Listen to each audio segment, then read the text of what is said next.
E aí, pessoal, como vocês estão? Meu nome é Lucas Marcolin Miranda, eu sou um dos monitores de anatomia médica aqui da PUC Paraná e hoje eu vou dar uma aula para vocês de drenagem venosa do membro superior. Então, nesse vídeo a gente vai falar de três principais tópicos, que é a drenagem venosa superficial, a drenagem venosa profunda e uma correlação clínica, que é a fístula arteriovenosa, mais especificamente a fístula arteriovenosa para diálise, tá bom? Então, começando com a drenagem superficial, o que é importante você saber? A origem do todo o sistema venoso superficial é a rede venosa dorsal. Isso de acordo com Moore, porque você pode encontrar em outros livros como o arco venoso superficial, o arco venoso dorsal.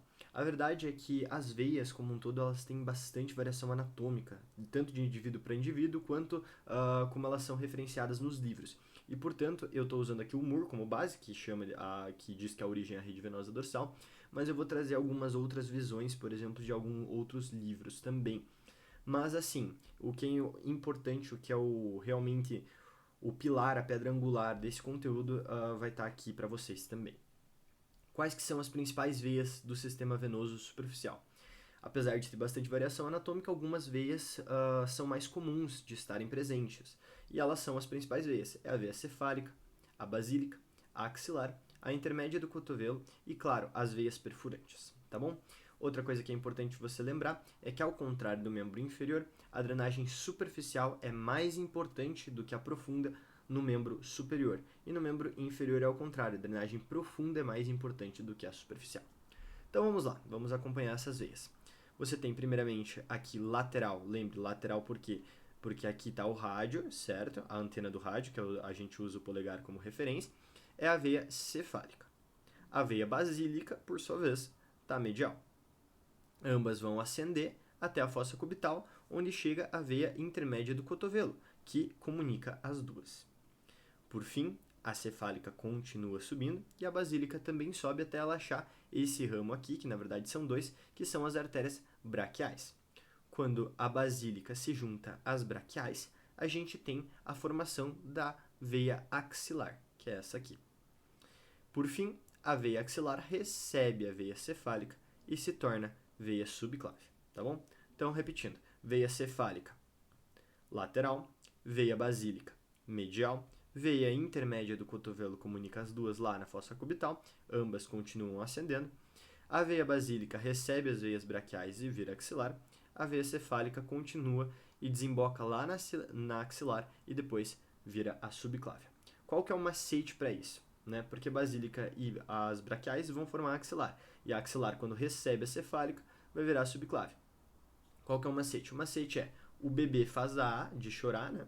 Mas quando você dá o celular para ele, ele fica sus.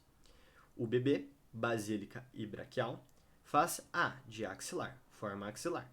Mas quando você dá o celular de cefálica para ele, ele fica sus de subclave. Perfeito? Aqui mais uma imagem, né? Agora no dorso da mão, você consegue ver a rede venosa dorsal da mão.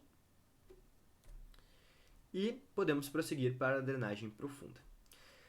As veias profundas, elas têm uma peculiaridade, elas vão acompanhar as artérias, e elas são impares. Então, se a gente tem a artéria braquial, a gente tem veias braquiais. A artéria ulnar, veias ulnares. A artéria radial, veias radiais. E elas têm origem nos arcos venosos profundos, isso de acordo com o Nétero. Mas, se você for ver de acordo com o Gray, que é um livro de anatomia bem clássico, inclusive que inspirou o nome da série Grey's Anatomy, você vai ter que o arco venoso palmar superficial vai dar as veias ulnares, enquanto o arco venoso palmar profundo vai dar as veias radiais. Mesmo que como que se fosse naquele mesmo esquema da aula de irrigação arterial, né, onde o arco arterial, né, o arco palmar superficial era originado das artérias ulnares e o arco palmar profundo era originado das artérias radiais. Aqui é a mesma coisa, o arco venoso palmar superficial é originado das veias ulnares e o arco venoso palmar profundo é originado das veias radiais. Porém, eu duvido que isso seria cobrado em prova justamente pela variação de referência em livros, né?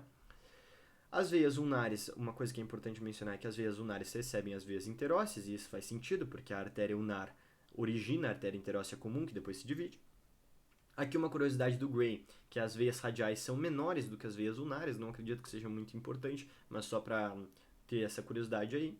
E na fossa cubital, as veias radiais mais as veias unares vão formar as veias braquiais, o que faz sentido, porque a artéria braquial origina a artéria unar e a artéria radial. Então, as veias radiais e as veias unares vão originar as veias braquiais. Por fim, as veias braquiais se juntam à basílica para formar a veia axilar. Vejam que as veias profundas estão representadas por esse azul mais escuro aqui. Prosseguindo para uma imagem melhor, a gente tem a seguinte imagem. Então você vai ver as veias radiais, subindo aqui, ó, veja que essa imagem do néter parece realmente que vemos que esse sistema profundo origina do arco venoso profundo, né? As veias radiais aqui, laterais, as veias unares, e elas se juntando lá na região da fossa cubital para dar origem às veias braquiais, que depois desembocam na veia basílica, formando a axilar, e por fim a veia cefálica, que desemboca na axilar, certo? Tá, aqui vocês vão conseguir também ver as veias perfurantes, que lá na primeira imagem estão representadas como essas veias aqui que estão perfurando a pele. O que essas veias perfurantes são? São uma comunicação entre o sistema venoso superficial e o sistema venoso profundo. Isso também acontece no membro inferior e é basicamente algo importante do sistema, característico do sistema venoso, porque quando um está ocluído ou quando um está comprometido, você tem uma drenagem ainda através do outro e através dessa comunicação das veias perfurantes. Tem diversas veias perfurantes. Aqui tem uma, aqui tem outra, por exemplo, e isso realmente tem bastante variação de indivíduo para indivíduo. Aqui mais uma imagem mostrando outras estruturas também, já foi falado na aula de artéria, mas veja na aula de irrigação arterial, né? Mas veja que a veia ela é medial em comparação à artéria, né? Então tá aqui mais medial. E essa imagem que eu gosto bastante do Gray, que a gente tem a basílica recebendo as braquiais, virando axilar, e essa veinha aqui é a cefálica, que vem até a axilar para formar depois a subclávia, né? E desembocar lá no coração. Perfeito, vamos para a correlação anatômica. Bom, talvez vocês não saibam, mas assim, alguns pacientes renais crônicos, eles precisam fazer hemodiálise. Existem outras terapias renais substitutivas, né? A diálise peritoneal, o transplante, mas alguns pacientes vão para hemodiálise, e a hemodiálise é uma máquina. E nessa máquina a gente precisa de um acesso venoso, só que a gente precisa de um acesso venoso com alto fluxo. E esse acesso venoso com alto fluxo não existe naturalmente. Então o que a gente faz? A gente faz uma fístula. A gente conecta uma artéria a uma veia para arterializar a veia. E, consequentemente, você permitir um grande fluxo, um fluxo aí de no mínimo 300 na veia. E permitir que faça a hemodiálise. Então, tem diversos tipos de fístula arteriovenosa. As mais comuns, claro, e as melhores são a radiocefálica e a brachicefálica. A braquibasílica é um pouco mais como terceira opção. E normalmente você começa de distal para proximal para justamente conseguir fazer o uso máximo aí, e não perder nenhum acesso venoso, né? Porque se você fizer diretamente a fístula braquicefálica, você perde a chance de fazer a radiocefálica, certo? O conhecimento dessa anatomia é importante para a cirurgia dessa fístula. Você abre aqui uma incisão e você vai conectar a artéria radial com a veia cefálica, na fístula radiocefálica, ou você vai fazer a braquicefálica, que você vai conectar a veia cefálica com a artéria braquial. A braquibasílica, como o nome próprio já diz, vai conectar a artéria braquial com a veia basílica, tá bom? De referências para essa aula, a gente tem o Moore, o Netter e o Gray, que é importante mencionar, né? Que ele está disponível nesse link aqui, nos slides, tem um hiperlink para você acessar um arquivo da internet, né? Que ele é salvo, assim, de todo o livro, que na verdade esse livro não existe na internet, ele obviamente foi escrito, porque ele é de 1918. E aqui alguns links do NCBI para as fístulas e de algumas imagens que eu também editei.